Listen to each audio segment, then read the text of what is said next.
الذي خلق الموت والحياة ليبلوكم أيكم أحسن عملا صدق الله العظيم غوث اعظم بملي بسرو ساما مددے قبلہ دین مددے کعبہ ایمان مددے انتظار کرم تست میں عین اللہ اے خدا جنو خدا بینو خدا دا مددے بگردہ بے بلا افتاد کشتی ضعیفانو شکستہ راک پشتی وحق کے خواجہ عثمان ہارون مدد کن مدد کن مدد کن یا معین الدین چشتی منبر پر رونق افروز نبیر صد الفاضل حضرت ناصر ملت وہ جمیل خانوادہ حضور صد الفاضل کے شہزادگان علماء ذوی احترام حاضرین محفل پردہ نشین ماں اور بہنوں السلام علیکم ورحمۃ اللہ وبرکاتہ۔ انتہائی احترام و عقیدت کے ساتھ اپنے اور ساری کائنات کے مرکز عقیدت انیس بے کساں چارہ ساز درد مندہ ہم غریبوں کے غم گسار ہم فقیروں کی سروت شہر یار کرم تاجدار حرم و بہار شفاعت شب اسرا کے دولہ نوشے بزم جنت دانائے سبل مولائے کل ختم الرسل خسرو خوباں سیاہ لامکہ وجہ کل فقہ در اللہ المکنون سر اللہ المخزون عالم ما کانا وما یکون آب و دل انبیاء جان و دل اسفیاء مطلع ہر سعادت مقطع ہر سیادت خلاصہ کائنات فخر موجودات حضور مد مجتبی محمد مصطفیٰ ارواحنا فدا صلی اللہ تعالی علیہ وآلہ وصحبہ وبارک وسلم کی بارگاہ بے کس پناہ میں جس طریقے سے پڑھاؤں سب مل کر بلند آواز سے پڑھیں الصلاۃ والسلام علیک یا رسول اللہ۔ آواز میں آواز ملا کے سب پڑھنے الصلاۃ والسلام علیک یا رسول اللہ، الصلاۃ والسلام علیک یا حبیب اللہ وعلی آلک واصحابک یا نور اللہ صلی اللہ تعالی علیہ وسلم۔ راہ پرخار ہے کیا ہونا ہے، پاؤں افگار ہے کیا ہونا ہے، تیرے بیمار کو میرے عیسیٰ غش لگاتار ہے کیا ہونا ہے، دور جانا ہے رہا دن تھوڑا کوچ تیار ہے کیا ہونا ہے، دل ہمیں تم سے لگانا ہی نہ تھا اب سفر بار ہے کیا ہونا ہے، اوروں سے چھپ کے کیے جس کے گناہ وہ خبردار ہے کیا ہونا ہے، ان کو رحمائے تو آئے ورنہ وہ کڑی مار ہے کیا ہونا ہے، کل وہاں دید کا دن اور یہاں آنکھ بیکار ہے کیا ہونا ہے، کیوں رضا کرتے ہو ہنستے اٹھو جب وہ غفار ہے کیا ہونا ہے۔ آج کی یہ خوبصورت سی محفل حضور صد الفاضل فخر الاماثل رحمت اللہ علیہ کی یاد میں اور اصلاح معاشرہ کے حوالے سے انعقاد پذیر ہے۔ اللہ تبارک و تعالی ہم سب کی حاضری کو قبول فرمائے۔ 2 بج چکے ہیں، رات کے 2 بج رہے ہیں اور اتنی رات دیر گئے میں تقریر خطاب نہیں کر پاتا ہوں، تھوڑی دیر کے لیے میں آپ کی خدمت میں حاضر ہوا ہوں۔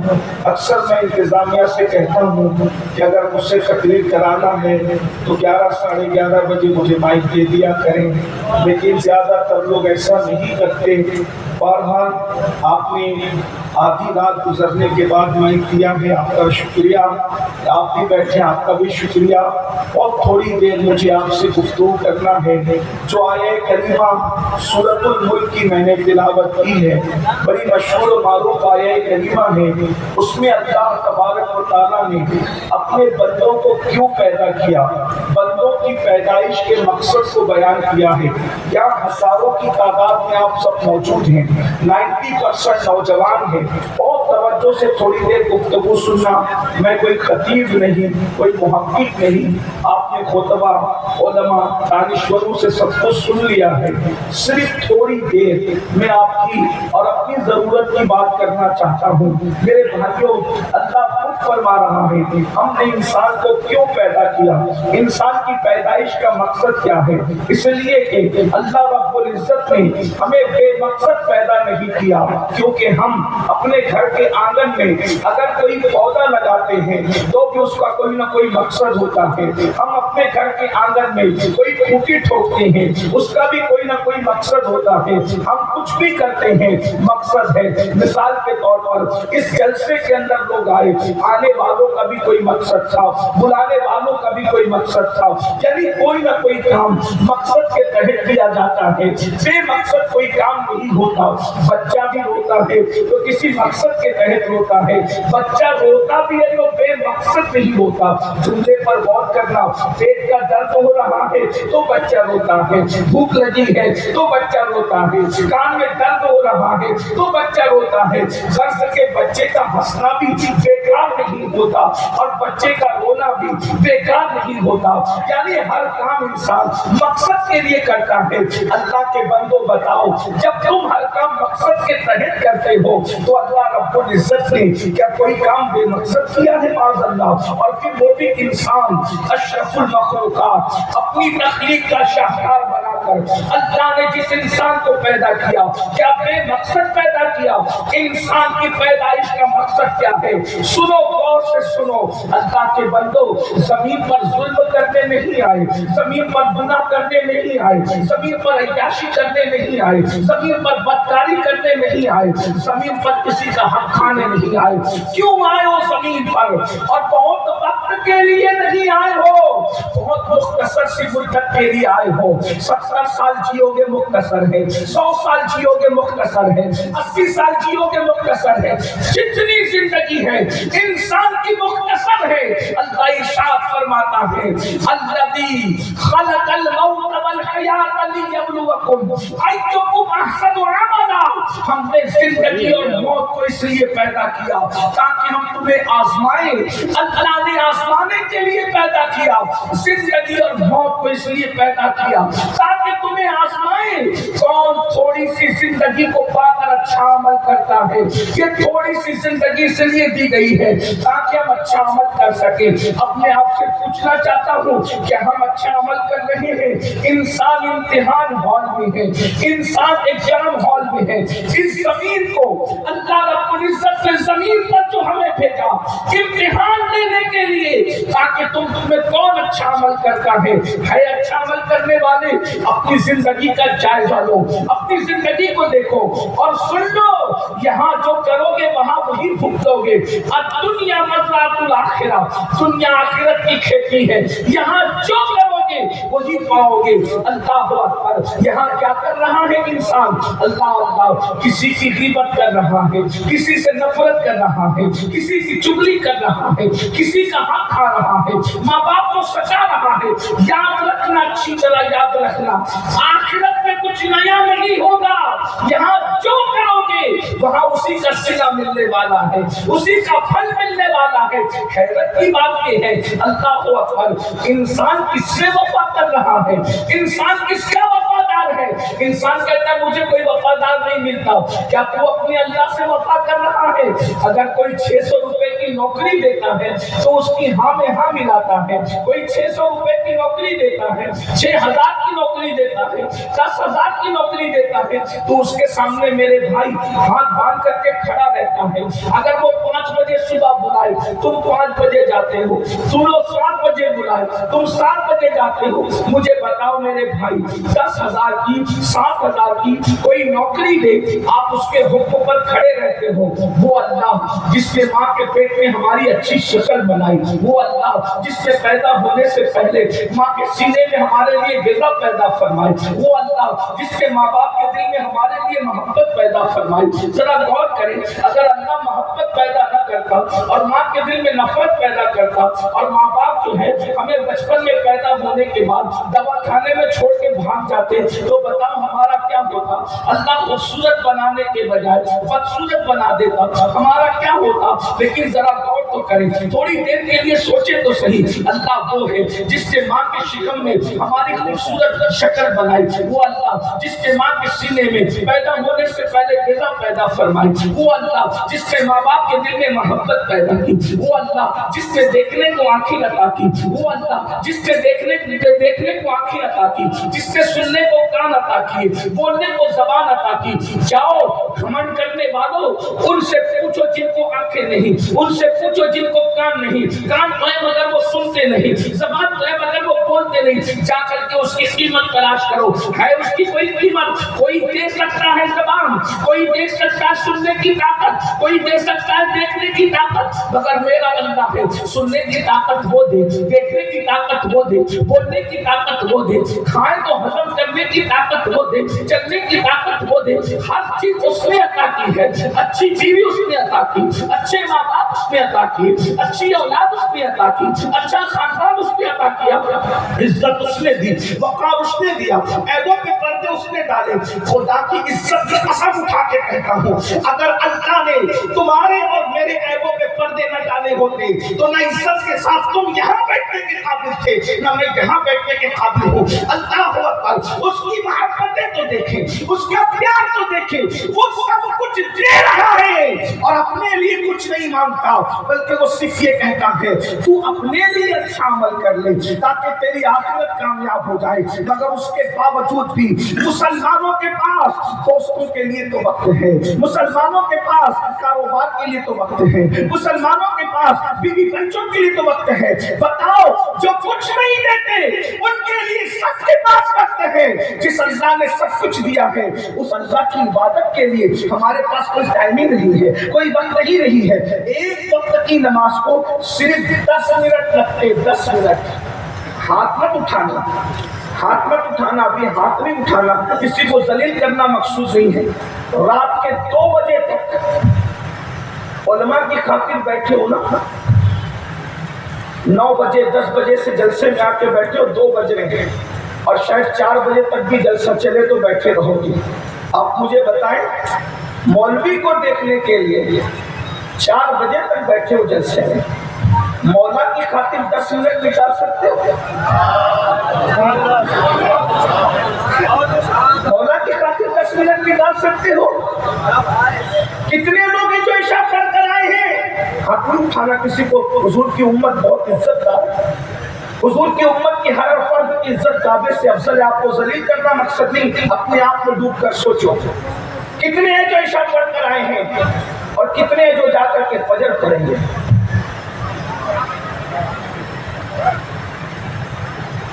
مولانا کو دیکھنے کے لیے رات رات بھر جگ رہے ہو اور مولا کے لیے 10 منٹ کا وقت نہیں. کڑوے جملے لگے تو معاف کرنا, مگر یاد رکھنا مولانا کو دیکھ کر جانے والوں, اس کے ساتھ فوٹو نکالنے والوں, بیمار پڑ جاؤ گے تو مولانا تمہاری خیریت بھی نہ پوچھیں گے. بہت معافی کے ساتھ علماء سے دور کرنے نہیں آیا, لیکن جو جذبات آپ کے ہیں نا, حقائق کی طرف لے جانا چاہتا ہوں. بیمار پڑ جاؤ گے وہ تمہاری خیریت بھی نہیں پوچھیں گے. ہو سکتا ہے کہ مر جاؤ تو تمہارے جنازے میں بھی شرکت نہ کر سکے, ہے نا, لیکن وہ اللہ جو تیرے بیمار پڑنے پر تجھے شفا دے, وہ اللہ جو تیرے مرنے پر جب تجھے سب چھوڑ دے تو اس کی رحمت قبر میں تیرے کام آئے, پھر اسی کی رحمت سے تو جنت میں جائے.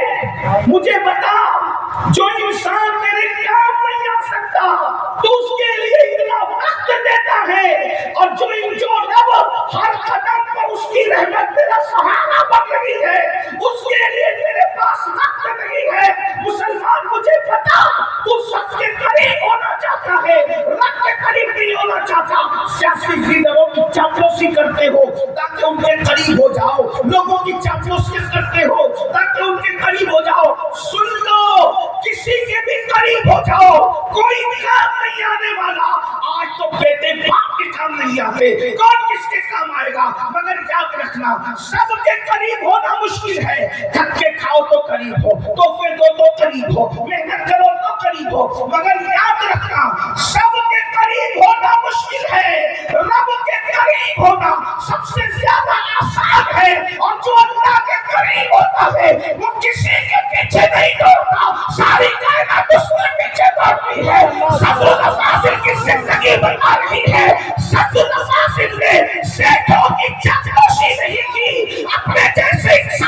کی قوت نہیں چاہیے، وہ اللہ خدا کے قریب ہو گیا، دنیا اس کے ڈنڈے بجانے پہ مجبور ہو۔ رب کے قریب آؤ، سب کے قریب آنے کے چکر میں رب سے بغاوت کرنے والوں، رب کو چھوڑنے والوں، اللہ کے قریب آؤ۔ اللہ کے جو اللہ کے قریب آئے گا اس کا کیا ہوگا پتہ ہے؟ ہم اپنے بچوں کو کہے آؤ تو بچے اپنے قریب نہیں آتے، کیونکہ ہم رب کے وفادار نہیں، بچے ہمارے وفادار۔ اور غریب نواز اونٹوں کو کہتے ہیں بیٹھ جاؤ، اونٹ بادشاہ کے ہیں، غریب نواز کہتے ہیں بیٹھ جاؤ، بادشاہ کے اونٹ اٹھنے کے لیے تیار نہیں۔ ہمارے بچے ہماری بات نہیں مانتے، بادشاہ کے اونٹ غریب نواز کی بات مانتے۔ وجہ غریب نواز خدا کی سنتے تھے، اور کسی کو کہہ دو کہ وہ نماز پڑھائے، اور جس گھر کے لوگ مسجد میں نماز پڑھنے کے لیے نہیں آئے میں چاہتا ہوں کہ جا کے ان کے گھروں کو آگ لگا دوں۔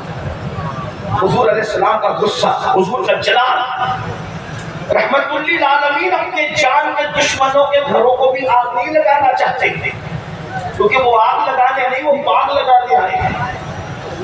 حضور کی شان ہے۔ ابھی علامہ شاگرد حسین صاحب کو بھی موقع نہیں ملا، ورنہ وہ بھی گفتگو کرتے تو آپ کو یہ باتیں بتاتے تھے، اور بھی خطبہ مقررین موجود ہیں۔ اللہ کے رسول فرما رہے اتنا غصہ اور جلال، میں ان کے گھروں کو آگ لگا دوں گا جس گھر کے لوگ مسجد میں نماز پڑھنے کے لیے نہیں آتے۔ ہم نے یہ سنا اور سننے کے بعد ہم کہنے لگے دیکھو حضور نے اتنی ناراضگی کا اظہار کیا مگر حضور نے آگ لگائی نہیں۔ میں نے کہا بالکل نہیں لگائی، لیکن آگ لگی۔ دھیان سے سن، توجہ سے سن، توجہ سے سن بھی رہے ہو، اچھا سن رہے ہو، اللہ آپ کو سلامت رکھے، ورنہ یہ وقت تو دعا کا ہے، یہ وقت تو گفتگو کرنی، اس وقت تو طبیعت بھی سنتے ہو کہ چلے جائیں، لیکن آپ لوگ اچھے لوگ ہیں، سن رہے ہیں۔ اللہ آپ کو سلامت رکھے، آپ کی نسلوں کو سلامت رکھے، اس کا بہتر سیدھا اللہ آپ سب کو عطا کرے۔ دھیان سے سننا، اللہ کے رسول فرماتے ہیں میں ان کے گھروں کو آگ لگا دوں جس گھر کے لوگ مسجد میں نماز پڑھنے کے لیے نہیں آئے۔ ہم نے کہا حضور نے چاہا، آگ تو نہیں لگائی نا، مگر ایک حدیث کو سمجھنے کے لیے دوسری حدیث کا سہارا لو۔ اللہ کے رسول علیہ السلام کہتے ہیں میں ان کے گھروں کو آگ لگا دینا چاہتا ہوں جس گھر کے لوگ مسجد میں نماز پڑھنے کے لیے نہیں آئے۔ ام المومنین سیدہ عائشہ صدیقہ فرماتی ہیں کہ میں دیکھتی ہوں کہ اللہ اپنے محبوب کی چاہت کو پورا کرنے میں بہت جلدی سے کام لیتا ہے۔ حضور کہتے نہیں ہیں، حضور صرف چاہتے ہیں تو اللہ چاہت کو پورا کر دیتا ہے۔ مثال کے طور پہ حضور نے قبلہ بدلنا چاہا، کہا نہیں، صرف نظر اٹھی تو اللہ نے ان کے چاہنے پہ قبلے کو بدل دیا۔ حضور نے چاہا، اللہ نے نماز بعد میں مکمل ہوگی، پہلے محبوب کی چاہت پوری ہوگی، یہ کر کے دکھا دیا۔ 4 رکعت والی نماز حضور نے شروع کی ہے، 2 رکعت ہوئی ہے، 2 رکعت باقی ہے۔ اللہ فرماتا ہے قد نرا تقلب وجهك في السماء فلنولينك قبلة ترضاها۔ حبیب ہم دیکھ رہے بار بار آپ کے رخ انور کو آسمان کی طرف اٹھانا، آپ اپنا جدھر دل چاہے ادھر ہی رخ پھیر لیجیے، ہم اسی کو قبلہ بنا دیں گے۔ حبیب نے چاہا نہیں، حبیب نے کہا نہیں، چاہا، اللہ نے چاہنے سے قبلہ بدل دیا۔ حضور نے چاہا سونا مردوں پر حرام ہے، سراقہ کے لیے حلال کر دیا۔ حضور نے چاہا ریشم مردوں کے لیے حرام ہے، عبد الرحمن ابن عوف کے لیے حلال ہو گیا۔ حضور جو چاہتے ہیں اللہ اس کو فوراً کر دیتا ہے۔ اب سنیے، حضور نے چاہا بے نمازیوں کے گھروں کو آگ لگانا، حضور نے چاہا، انہوں نے لگائی نہیں کیونکہ وہ رحمت للعالمین ہے۔ حضور نے چاہا اور اللہ نے آگ لگا دی۔ اللہ نے، آپ کی نظر بلڈوزر پر ہے، آپ کی نظر اللہ کی لگائی ہوئی آگ پر نہیں ہے۔ آدمی بدلے گا، نظام بدلے گا، لیکن خدا کو بھی بدل سکو گے معاذ اللہ۔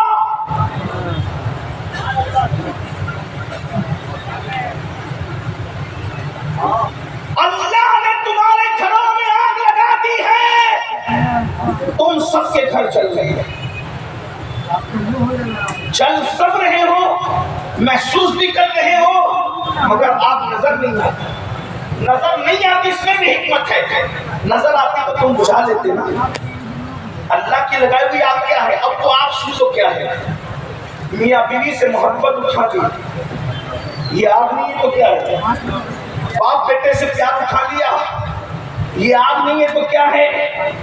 ایک باپ وہ ہے جو کربلا میں بیٹے کو کہتا ہے میں تجھے جانے نہیں دوں گا، تو بیٹا باپ کے قدموں پہ گر کے کہتا ہے آیا ہی دنیا میں اس لیے تھا کہ اپنے باپ پہ جان قربان کرتا. آپ بتائیں یہ باپ اور بیٹا ہے. اور آج کا باپ بیٹا تمنا کر رہا ہے کہ باپ جلدی مرے تو یہ پراپرٹی کا حصہ مجھے ملے. ہنسنے کی بات نہیں ہے، یہ نفرتیں کیوں ہیں؟ ایک باپ اپنی بیٹی کے پیر پکڑ کے کہہ رہا ہے کہ تجھے بھاگ کے شادی نہیں کرنا ہے. بیٹی پولیس کو کہتی ہے کون ہے، میں اس کو پہچانتی نہیں. یہ آگ کیوں ہے؟ یہ آگ نہیں ہے. بیٹی باپ کو پہچاننے سے انکار کر دے، اس سے بڑی بھی کوئی آگ ہوگی. باپ بیٹے سے بغاوت کرے، اس سے بڑی بھی کوئی آگ ہوگی. اور ڈگریاں لے لے کے دروازہ پھر رہے ہو، تمہیں نوکریاں نہیں ملتی، اس سے بڑھ کر بھی کوئی آگ ہوگی. اللہ اکبر. اسی ملک ہندوستان میں 7 سے 8 سال تک کے تم نے حکومت کی تھی، تخت و تاج کو تم نے پیروں میں رکھا تھا. جو تمہارے گھر میں نوکریاں کرتے تھے آج وہ تم سے وفاداری کا ثبوت پوچھ رہے. یہ آگ نہیں ہے تو اور کیا ہے؟ یہ آگ نہیں ہے تو اور کیا ہے؟ کلکتہ کے ایک تاجر کے پاس برطانیہ کے شاہی خزانے سے زیادہ دولت ہوتی تھی، اور آج تم بھیک مانگنے پر آمادہ ہو گئے ہو. یہ آگ نہیں تو اور کیا ہے؟ بیٹیاں 35 سال کی ہو گئی، اچھا رشتہ نہیں آ رہا ہے. یہ آگ نہیں ہے تو اور کیا ہے؟ نیند کی گولیاں کھا کر بھی سکون سے سو نہیں پا رہے ہو. یہ آگ نہیں ہے تو اور کیا ہے؟ یہ بھی کہتے ہو نا مولانا گھر میں سب کچھ ہے مگر سکون نہیں ہے. یہ آگ نہیں ہے تو اور کیا ہے؟ یہ آگ کس نے لگائی؟ یہ آگ کسی حاسد نے نہیں لگائی، یہ آگ کسی جادوگر نے نہیں لگائی، یہ آگ کسی دوست و دشمن نے نہیں لگائی. محبوب نے چاہا اور اللہ نے تمہارے گھروں میں آگ لگا دی. یہ آگ تعویذ سے نہیں بجھے گی. یہ آگ کی ایک ہی طریقہ ہے، نماز پڑھ کے نبی کی آنکھوں کو ٹھنڈا کر دو، نماز پڑھ کے آقا کی آنکھوں کو ٹھنڈا کر دو.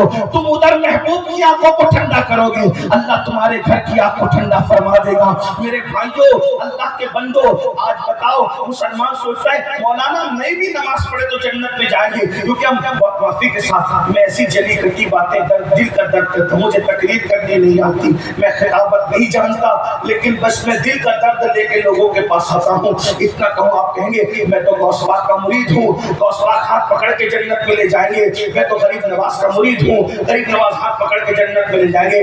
میں نے کہا وہ ہاتھ پکڑ کے جنت میں لے جا سکتے، اس پر میرا یقین ہے، لیکن تیرا ہاتھ پکڑیں گے اس کا ثبوت کیا؟ وہ صحابی کا بیٹا اگر بیٹے کو کہہ رہا ہے وما ينطق عن الهوى ان هو الا وحي يوحى، جو اپنی مرضی سے کوئی گفتگو نہیں کرتے، زبان ان کی ہے، کلام خدا بند قدوس ہے. ذرا توجہ تو کرو مسلمانوں، ذرا غور تو کرو مسلمانوں.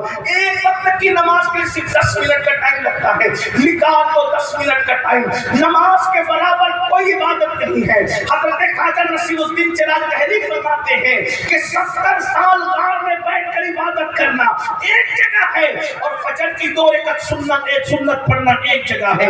جب فجر کی 2 رکعت سنت 70 سال غار کی عبادت سے افضل ہے تو سنت کا یہ عالم ہے، وہ فرض کا عالم کیا ہوگا؟ کروڑوں جلسے انڈے میں جائیں اور ایک سجدہ ایک انڈے میں رکھا جائے، کروڑوں جلسے ایک سجدے کی برابری نہیں کر سکتے. اللہ کے بندو، سجدے کو تم نے کیا سمجھ رکھا ہے؟ اللہ اکبر. میرے اور تمہارے سچے رسول ارشاد فرماتے ہیں کہ جب بے نمازی کو اس کی قبر میں رکھا جاتا ہے، چاروں طرف سے قبر اتنا دباتی ہے کہ اس کی بستی ایک دوسرے میں مل جاتی ہے. اللہ ہے ہمت، اللہ کے عذاب کو برداشت کرنے کی طاقت ہے. اپنی جوانوں پہ غرور، اپنی جوانی پہ غرور مت کرو، اپنی جوانی پہ گھمنڈ مت کرو میرے بھائی. ہم میں سے کوئی اللہ کے عذاب کو برداشت نہیں کر سکتا. توبہ کیجئے. اور پھر میرے آقا ارشاد فرماتے ہیں کیا ہوتا ہے بے نمازی کی قبر میں کہ ایک ہاتھ کو دوسرا ہاتھ سجائی نہیں دیتا. پھر حالت یہ ہوتی ہے ایک اژدہا جو گنجا سانپ ہے، آقا نے اس کا نام بھی بتایا، شجاع الاقرع اس کا نام ہے. وہ گنجا سانپ اس کی طاقت اتنی ہے کہ ایک مرتبہ ڈنک مارتا ہے تو 7 وہ گز انسان جا کر زمین میں دھستا ہے، اور 1000 سال تک اس کا زہر انسان کے جسم میں گھومتا رہے گا. میرے آقا فرماتے ہیں ایک بار مارنے کا یہ حال ہے. آقا فرماتے ہیں صلی اللہ علیہ وسلم مگر جس نے فجر نہیں پڑھی ظہر تک ڈستا رہے گا، ظہر نہیں پڑھی عصر تک ڈستا رہے گا، عصر نہیں پڑھی مغرب تک ڈستا رہے گا، مغرب نہیں پڑھی عشاء تک ڈستا رہے گا، عشاء نہیں پڑھی تو فجر تک ڈستا رہے گا. قیامت تک اسی طرح وہ سانپ اس کو ڈستا رہے گا. ہے ہمت، کھیت کے بچھو کا ڈنک برداشت نہیں کر سکتے، اللہ کا وہ مسلط کیا ہوا سانپ اس کو برداشت کر سکو گے؟ کیوں نہیں ٹائم نکالتے؟ نماز کے لیے ٹائم نکالو. اللہ کا وعدہ ہے روزی میں برکت دوں گا، عمر میں برکت دوں گا، چہرے کو نورانی کر دوں گا، بیماریوں سے بچاؤں گا، بلاؤں سے بچاؤں گا، تکلیفوں سے بچاؤں گا. اللہ کا مجھے بتائے جب سب بے چین ہوتے تو کس کو پکارتے ہیں؟ حضور کو. جب حضور بے چین ہوتے تو کیا کہتے تھے؟ بتائے اے بلال اذان دو، ہم نماز پڑھیں گے اور اپنے دل کو سکون عطا کریں گے.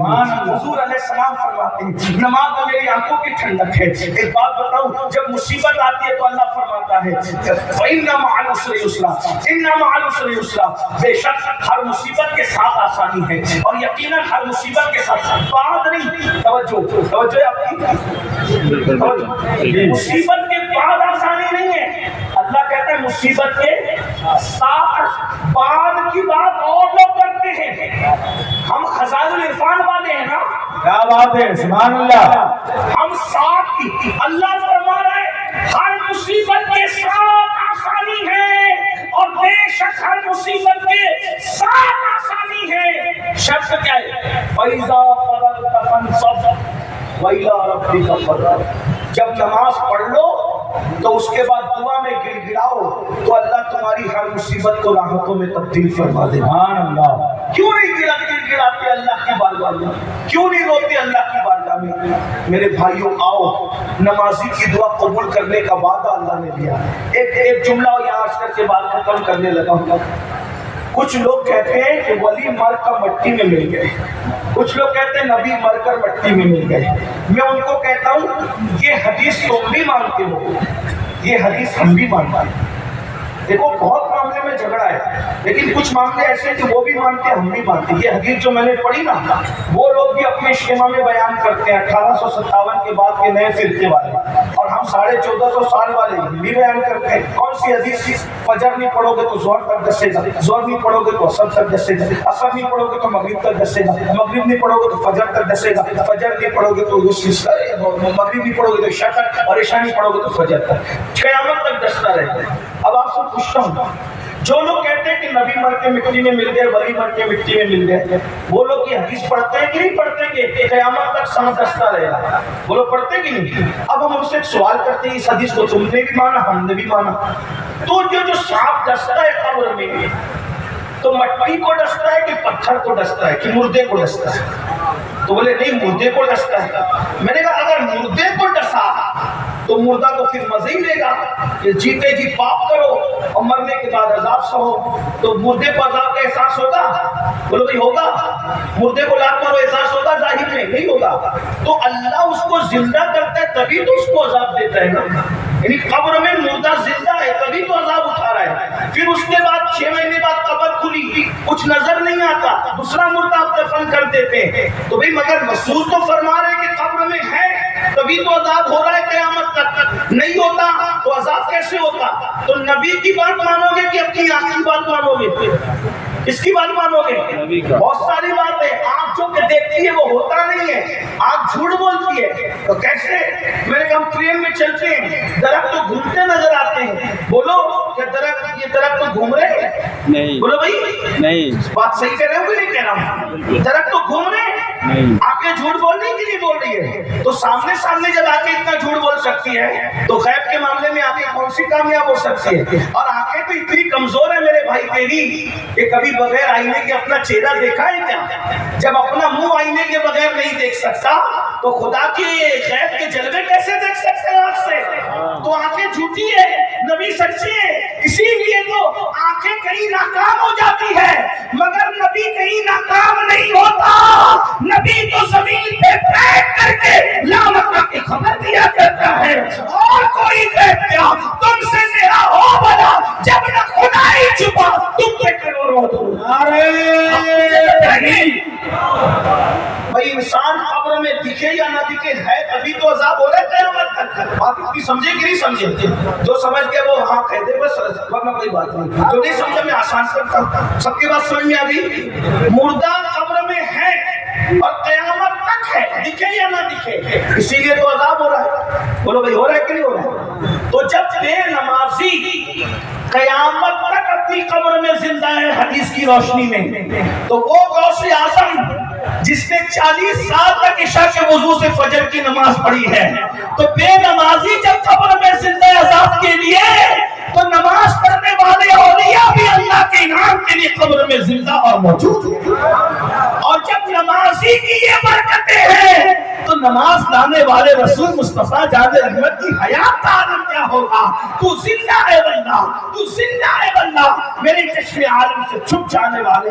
اس لیے بھائیو خود بھی نماز پڑھو، اپنے بچوں کو بھی نمازی بناؤ۔ اگر چاہتے ہو کہ تمہارے بچے نیک ہوں، نیک ہونے کا آسان نسخہ ان الصلاۃ تنہا عن الفحشاء والمنکر، کہ بے شک نماز ہر برائی اور بے حیائی سے روک لیتی ہے۔ نماز پڑھو روزی کی شکایت دور ہو جائے گی، نماز پڑھو بیماریوں کی شکایت دور ہو جائے گی، انشاءاللہ اس کی برکتیں ظاہر ہوگی۔ اللہ پاک کی بارگاہ میں دعا ہے اللہ ہم سب کو نماز کی توفیق عطا فرمائے۔ گفتگو کے درمیان اگر کوئی غلطی ہو تو اللہ تعالیٰ معاف کرے۔ استغفر اللہ ربی من کل ذنب واتوب الیہ وما علیہ الا البلاغ۔ السلام علیکم ورحمۃ اللہ وبرکاتہ۔